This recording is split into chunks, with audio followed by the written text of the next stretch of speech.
अध्याय 11 आप मदद नहीं कर रहे हैं। आयोजन स्थल पहले ही तैयार हो चुका था, हालांकि बोली अभी शुरू होनी थी। एक पोडियम और बीच में एक बड़ी स्क्रीन लगी थी और उसके सामने कतारों में सीटें लगी हुई थी। सीटों को समूहीकृत किया गया था और संबंधित कंपनियों की ओर से उपस्थित लोगों के अनुसार लेबल लगाए गए। जबकि अधिकांश प्रतिभागी पहले ही आ चुके थे और अंतिम तैयारियां कर रहे थे, भीड़ अभी भी वहां मौजूद थी। कैरोलिन और रेबेका के चारों ओर लोग इकट्ठे हो गए। एक कर्कश ध्वनि ने तुरंत ही बहुत से उपस्थित लोगों का ध्यान अपनी ओर आकर्षित कर लिया। बकबक और कानाफूसी का शोरगुल गूंज उठा। कुछ ही क्षण बाद कार्यक्रम स्थल पर इसकी सूचना दी गई। अरे, इन्हें देखो! क्या वे फोर्ड के स्वामित्व वाली कंपनी का प्रतिनिधित्व नहीं कर रहे हैं?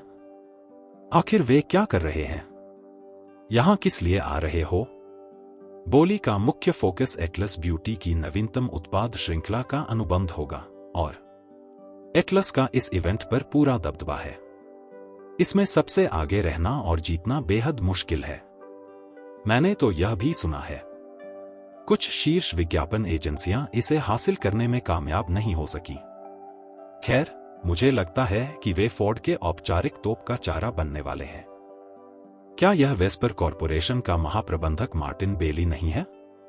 उस अंतिम टिप्पणी ने सबका ध्यान उस व्यक्ति की ओर आकर्षित कर दिया जिससे वह कुछ हद तक चौंक गया। श्रीमती फोर्ड और कैरोलिन, मेरा आप दोनों को अपमानित करने का कोई इरादा नहीं है, लेकिन यदि आप अतीत के फोर्ड परिवार होते, आज आपके पास मौका हो सकता था। लेकिन अब आपके पास पेशेवर टीम भी नहीं है। एक पेशेवर टीम तो दूर की बात है। किसी भी कंपनी की संपत्ति की कीमत करोड़ों डॉलर में है। और हां, आपके पास यह भी है। मुझसे मुकाबला करने की हिम्मत नहीं है। रेबेका का चेहरा लाल हो गया। चुप रहो, गद्दार, कैरोलिन ने उसे घूर कर देखा। तुम सिर्फ लॉसन परिवार के पालतू कुत्ते हो, इससे ज्यादा कुछ नहीं। मार्टिन की आंखें क्षण भर के लिए गुस्से से भर गईं। उसने जल्द ही एक अजीब सी मुस्कान अपना ली। हाँ, मैं तुम्हें धोखा दिया, लेकिन इससे क्या? एक बढ़िया पक्षी सिर्फ एक बढ़िया पेड़ पर ही बैठेगा। तुम्हारा परिवार लगभग खत्म हो चुका है। लॉसन परिवार ने तुम्हें पूरी तरह निगल लिया है और फिर भी तुम मुझसे वफादार बने रहने की उम्मीद कर रहे हो, उसने उपहास किया अहंकार पूर्वक। यह केवल समय की बात है कि तुम्हारा परिवार पूरी तरह बर्बाद हो जाएगा। क्यों न हम तुम्हें तुरंत मौत दे दें? मार्टिन ने दबंग अंदाज में अपनी बात जारी रखी। उनके शब्दों ने वहां उपस्थित कई स्थानीय व्यापार मालिकों को याद दिलाया कि वेस्पर कॉरपोरेशन केट लॉसन के शत्रुतापूर्ण अधिग्रहण से पहले फोर्ड के स्वामित्व में था। कुछ लोगों ने आश्चर्य व्यक्त किया, यह मार्टिन जैसा दिखता है। इस प्रयास में उनकी सहायता के लिए पर्दे के पीछे से कुछ किया गया। तो आपने लॉसन परिवार से चुपके से संपर्क किया और वेस्पर कॉरपोरेशन के व्यापारिक रहस्यों को लीक कर दिया। और वित्तीय डेटा? रेबेका ने गुस्से में उससे पूछा। वह वही थी जिसने मार्टिन को बढ़ावा दिया था, इसलिए उसका विश्वासघात ने उसे सबसे ज्यादा परेशान किया। हालांकि यह बहुत पहले हुआ था, फिर भी उसे मुश्किलें आ रही थी इसे स्वीकार करना। श्रीमती फोर्ड, आप बिना ठोस सबूत के इस तरह के आरोप नहीं लगा सकती। मार्टिन ने उनकी ओर देखा। कैरोलिन और रेबेका मुस्कुराए, उनकी आंखों में दुष्ट विचार जगमगा रहे थे। देखिए, मैं आसानी से आप पर मुकदमा कर सकता हूं। मानहानि के लिए तुम्हारी हिम्मत कैसे हुई? कैरोलिन उसका खंडन करने वाली थी, लेकिन रेबेका ने उसे रोक दिया। शांत रहो, हम यहां बोली लगाने आए हैं, उनसे बहस करने नहीं। जब मार्टिन ने अपने पूर्व बॉस को अपना गुस्सा निगलते हुए देखा तो उसे अवर्णनीय खुशी महसूस हुई। मुस्कुराते हुए, पूरे सम्मान के साथ, आपके पास नरक में एक स्नोबॉल की संभावना नहीं है। वेस्पर कॉरपोरेशन जीत जाएगा। मार्टिन आत्मविश्वास से भरा हुआ था। उन्होंने आगे कहा, जहां तक तुम दोनों का सवाल है तो सड़क पर आने के लिए तैयार हो जाओ। रेबेका का चेहरा गुस्से से जल रहा था और जल्द ही वह पीली पड़ गई और उसकी आंखें गुस्से से भर गईं। निराशा। मार्टिन के शब्द कठोर थे, लेकिन वे ठंडे और कठोर तथ्य भी थे। उसने सोचा, हमें कुछ जमीन हासिल करने के लिए इस बोली को जीतना होगा, लेकिन यह कहना जितना आसान है, करना उतना ही मुश्किल है। टीम विशेषज्ञता के मामले में हमारी कंपनी वेस्पर कॉरपोरेशन के स्तर के आसपास भी नहीं है। और भी क्या? यह बात बहुत ही क्रोधित करने वाली है कि वेस्पर मेरी कंपनी थी। यह अपमानजनक है कि उन्हीं लोगों द्वारा उपहास किया जाए जिन्होंने इसका इस्तेमाल किया मेरे लिए काम करने के लिए। आज वे पूरी तरह से दिवालिया नहीं होंगे, किसी ने अचानक शांत किंतु कठोर स्वर में कहा। न ही बाकी फोर्ड परिवार। मुझे नहीं लगता कि उनका परिवार कभी टूटेगा। हालांकि आप शायद यह जानना चाहें कि प्रत्येक दिन का महत्व समझें, क्योंकि आपके लिए दिन बहुत अधिक नहीं बचेंगे। इसके तुरंत बाद एक आदमी कैरोलिन के पास आया। लियो, कैरोलिन ने चौंक कर कहा। वह स्तब्ध थी, उसकी आंखें खुली हुई थी। मुझे लगा कि गार्डों ने तुम्हें बाहर निकाल दिया है, रेबेका ने अविश्वास भरे स्वर में कहा। उन्हें जो अंतिम दृश्य याद आया वह था जब सुरक्षा प्रमुख फिलिप लियो को वहां से ले जा रहा था। लियो मुस्कुराया। मैं एक दोस्त से मिला जिसने मुझे वापस अंदर आने में मदद की। यहां तुम्हारे दोस्त हैं? रेबेका ने संदेह से पूछा। उसे तुरंत वह युवक याद आ गया जिसे उसने देखा था।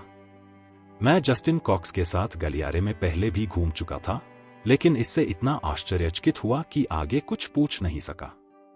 लेकिन जल्द ही उसने अपना सिर हिलाकर इस मूर्खतापूर्ण विचार को खारिज कर दिया। यह महत्वपूर्ण नहीं है।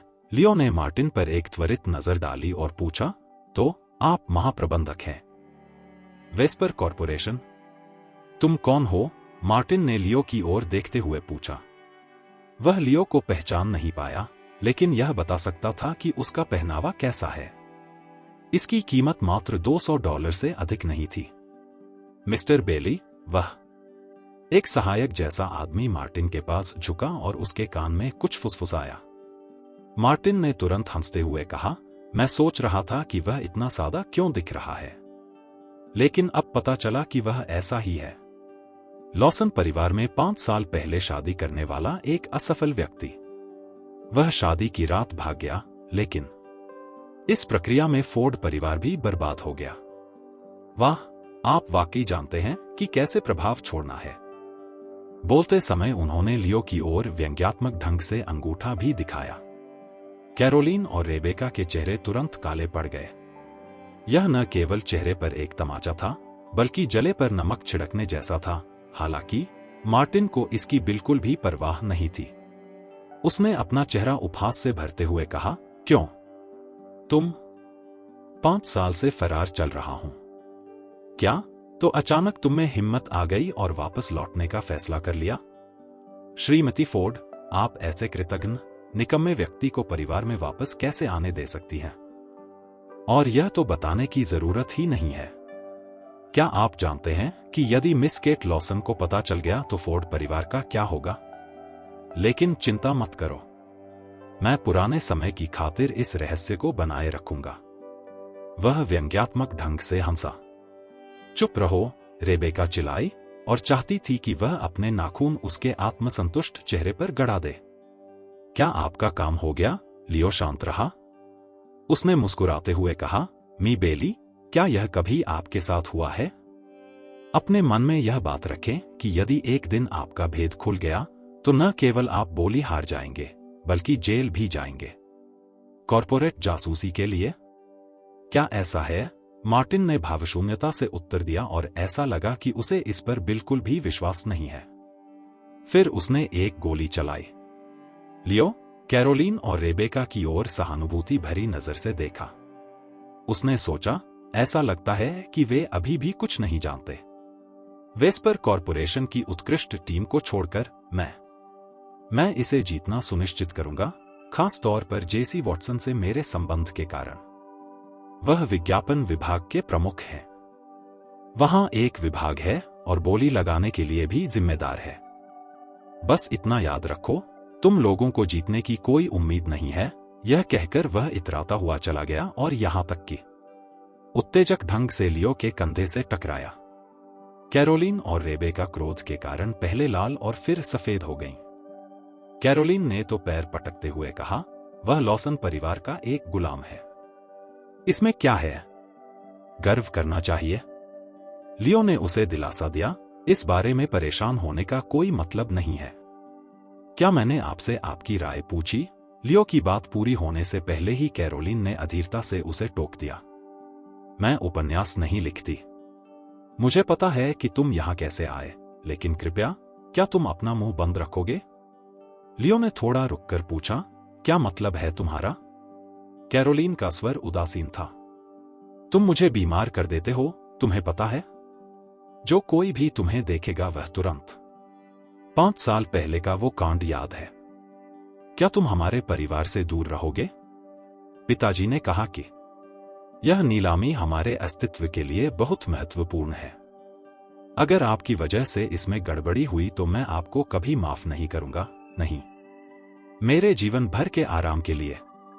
लियो एक लंबी चुप्पी में डूब गया। काफी देर बाद उसने कैरोलिन की ओर देखा और शांति से कहा, क्या होगा अगर मैं बोली जीतने में आप सभी की मदद कर सकूं? आज